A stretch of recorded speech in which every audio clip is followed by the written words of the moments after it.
pastor Paulo Júnior acabou de fazer um pronunciamento e se você conhece o pastor Paulo Júnior, eu queria fazer algumas observações sobre isso. Tem muita gente falando sobre o caso e se você não sabe do que se trata, eu vou falar.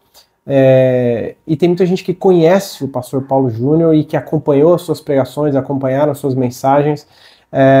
E hoje é um dia meio complicado, porque tem muito abutre falando um monte de bobeira, muita gente fazendo isso porque quer like, sem ter uma visão de amor não só ao pastor, mas como ao processo em que ele vai passar e principalmente aqueles que ele lesou vai passar, né? Então eu quero comentar sobre isso, trazer um comentário mais equilibrado e mais centrado e fazer uma reflexão sobre o que a gente pode falar sobre quando os pastores erram e pecam, quando os pastores caem e quando isso acontece, o que a gente pode aprender com tudo isso? E principalmente para mim, né, eu tenho refletido muito, porque hoje só se fala disso nos grupos de teologia e nos grupos de pastores e, enfim, só se fala disso, porque é um pastor extremamente conhecido e o que a gente pode aprender para quem está no pastorado, por exemplo, e para você que quer avaliar se a sua igreja é uma boa igreja, eu quero trazer algumas reflexões sobre isso. Vamos assistir o vídeo. Para quem não está entendendo o caso, para quem não sabe do que se trata, eu quero assistir o vídeo, vou colocar aqui no cantinho, vamos assistir junto. Eu já assisti 10 vezes, mas eu quero assistir junto com você e ponderar algumas coisas, tá? Então eu vou tentar deixar o vídeo na íntegra aqui e depois eu faço os comentários. Vamos lá. Olá, querido irmão e irmã em Cristo. Depois de um tempo ausente das mídias sociais para tratar da minha saúde, eu venho agora a público falar a respeito do meu ministério. Você sabe que 1 Timóteo capítulo 3 trata das qualificações do pastor. Um homem, se quiser ser pastor, precisa ter aquelas qualificações. Nesse sentido, eu quero dizer a vocês que eu pequei, ferindo princípios que ali estão colocados. Por exemplo, Paulo fala que o bispo, pastor, precisa ser um homem temperante, precisa cuidar bem da sua família, precisa ser cordato, precisa ser hospitaleiro, precisa ser dado ao estudo da palavra, e assim por diante, não ser violento. Muitas vezes, aquela dureza que vocês viam no púlpito era manifestada nos meus relacionamentos, na maneira que eu conduzia a igreja, ferindo, magoando pessoas, membros, sendo muito duro, exigente, e a mesma coisa com membros da liderança, sendo exigente, duro, magoando, ferindo e ofendendo eles. Assim também membros da minha família. E são princípios inegociáveis para alguém que necessita ser pastor. O meu conselho me chamou, me repreendeu a respeito dessa condução por um tempo, e eu resisti a essa repreensão, tentando manipulá-los, tentando dissuadi-los e me rebelando contra a verdade de Deus e contra a verdade que vinha da sua boca. Mas depois de novos conselhos e novas repreensões, eles me convenceram do meu pecado. Meus olhos se abriram e eu vi que estava conduzindo a igreja de forma equivocada, pecaminosa. E eu pedi perdão a eles e reconheci o meu pecado. E depois de algumas reuniões, eles entenderam que essas violações, que já tinham um bom tempo, me desqualificavam para ser pastor dessa igreja. E o que prontamente eu entendi. Uma desqualificação não temporária, não permanente. Por essa razão, eu quero aqui pedir perdão a vocês, mais uma vez, pedir perdão aos membros da igreja, que eu ofendi, que eu excedi na minha liderança, que eu magoei, que eu fui além do que um pastor pode ir. Quero pedir perdão também aos membros do conselho, que eu também ofendi, que eu tentei dissuadir ou persuadir de forma a contrariar a palavra de Deus e a causar feridas, mágoas e contendas.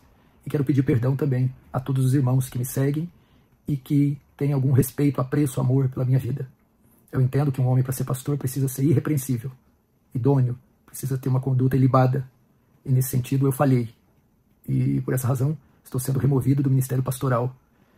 Decisão essa que acolho com carinho, com amor, com serenidade, com sobriedade.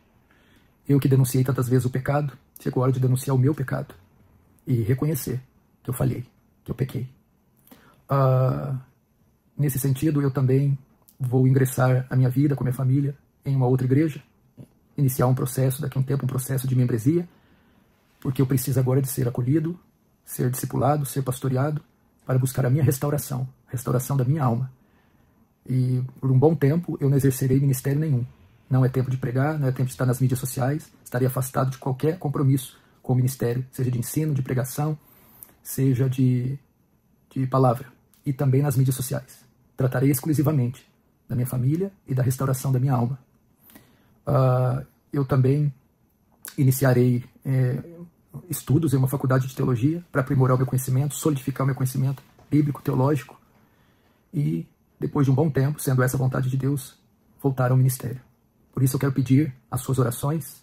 Não deixe de orar pela minha vida, não deixe de orar pela minha família e pela igreja que eu deixei. Peço compreensão de vocês, amor de vocês, o carinho de vocês. Você sabe que a internet é palco de muita fofoca, maledicência, discussão, e esse vídeo vai trazer reações, vai trazer respostas de toda sorte, mas é isso que eu tenho para dizer para vocês, e esses são os meus pecados, e mais uma vez, eu peço perdão a vocês. Um grande abraço do seu querido irmão, Paulo Júnior. A primeira coisa que me incomoda nesse vídeo é esse canto aqui desalinhado, né? Isso aqui tá terrível. Que coisa horrorosa, cara. O que é isso, será? Isso aqui é azulejo? Ou isso aqui é alguma coisa, parece um estofado, mas foi mal colocado, né, cara? Vamos lá, vamos fazer as considerações. Agora, as importantes. Eu já fiz a minha primeira consideração. Enquanto eu assistia esse vídeo, eu pensei em algumas coisas. A primeira coisa é que ele confessa um tipo de pecado, e é engraçado, porque a gente não leva muito em consideração os pecados que não são pecados ligados ao adultério. Então tá todo mundo falando, olha, para ele ter saído da igreja, ele adulterou. Ele tem que ter, sei lá, feito alguma coisa muito grave. Bom, o pecado que ele confessa é o pecado do autoritarismo, né?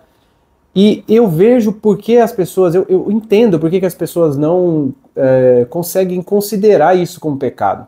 Porque muitas pessoas estão sob as garras do autoritarismo nas suas igrejas. Aliás, muitas pessoas exaltam a postura autoritária dos pastores como se isso fosse algo necessário para a função. Pregação que não tem cajado, né, que você não bate nos membros, não foi boa. Tem muita gente que fala isso, tem muita gente que entende a mensagem como, nossa, hoje a mensagem foi forte, o pastor bateu com força. Então eu até entendo a falta de noção das pessoas de o quanto isso é errado, de o quanto isso não deveria ser assim. E isso passa da pregação da mensagem para o cotidiano das pessoas, né? Isso passa para as pessoas como se essa devesse ser a postura do pastor que orienta as ovelhas, que disciplina as ovelhas. Então ele trata as ovelhas como se ele fosse um pai violento, vamos falar assim, né?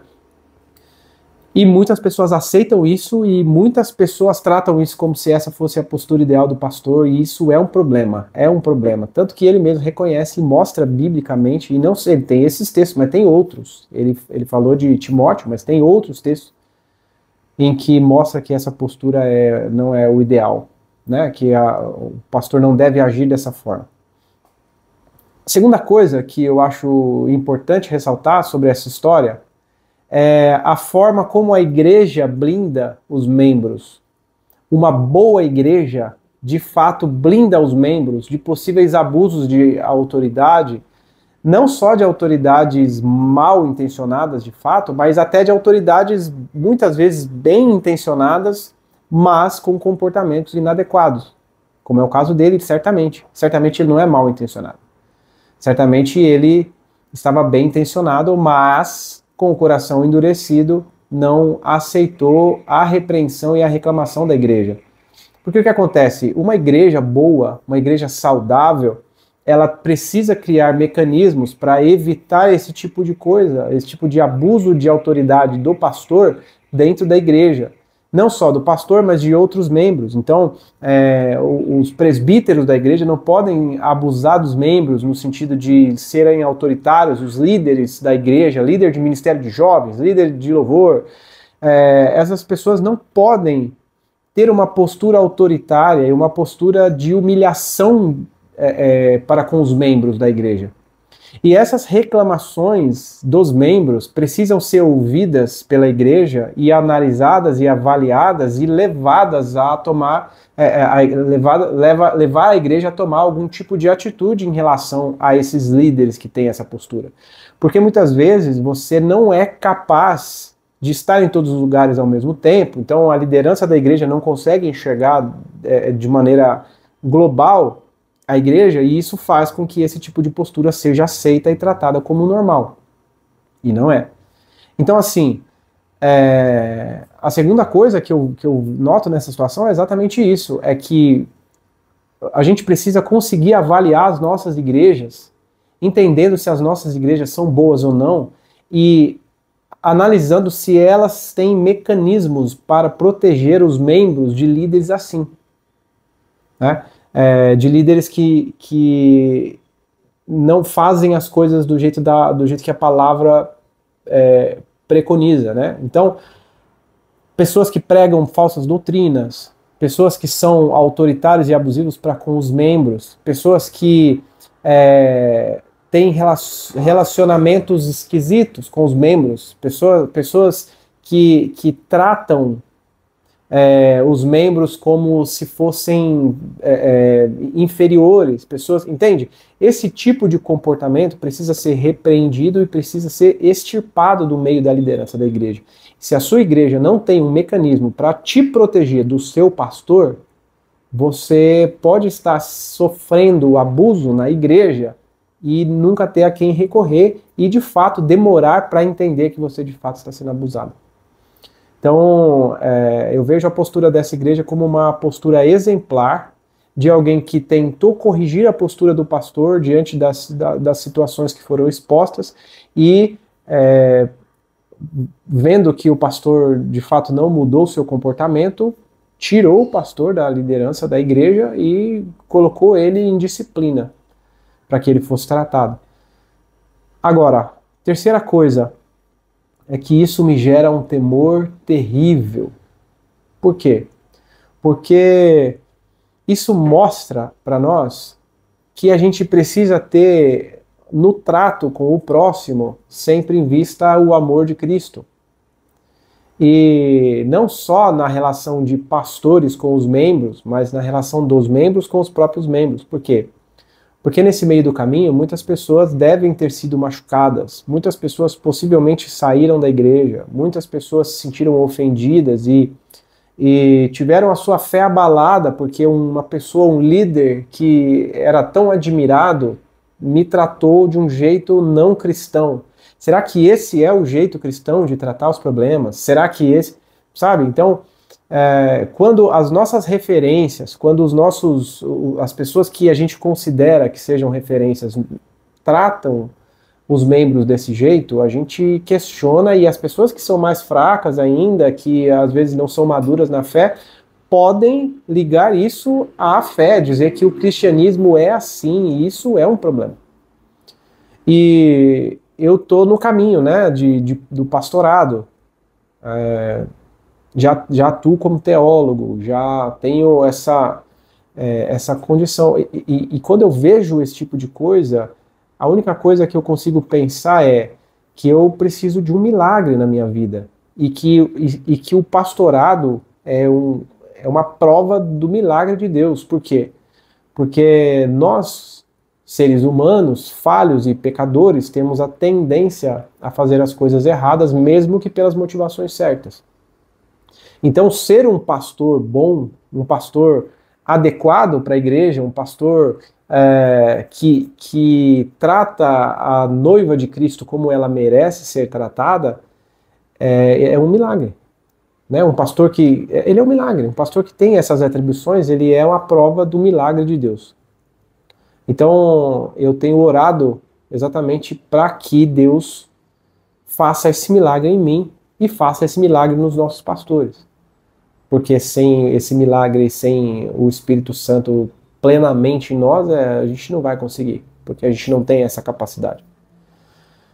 Então, bom, é isso. Eu queria fazer esses comentários simples Eu sei que ele falou que ele vai até mudar de igreja, possivelmente ele deve ter tido alguns embates com membros e a própria situação dele dentro da igreja deve ter ficado desconfortável, então se tornar membro de outra igreja pode ser uma solução inteligente, mas aparentemente ele está aceitando a disciplina da igreja e entendendo que de fato ele foi autoritário, sem poder, e em momentos e em casos que isso não era o correto a se fazer.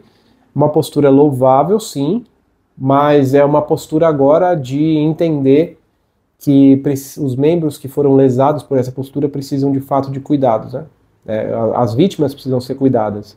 Ele também, mas ele não é a vítima, né? Ele é aquele que cometeu o pecado contra a igreja. Então, são tratamentos diferentes. Então, que Deus conforte a família das vítimas, a família dele, que Deus traga realmente restauração e que Deus tenha misericórdia de nós, de todos que estão disponíveis para qualquer atividade dentro da igreja, porque sem essa misericórdia e sem essa graça, nenhum de nós estaremos muito diferentes dele e possivelmente fazendo coisas até pior. É isso, Deus abençoe.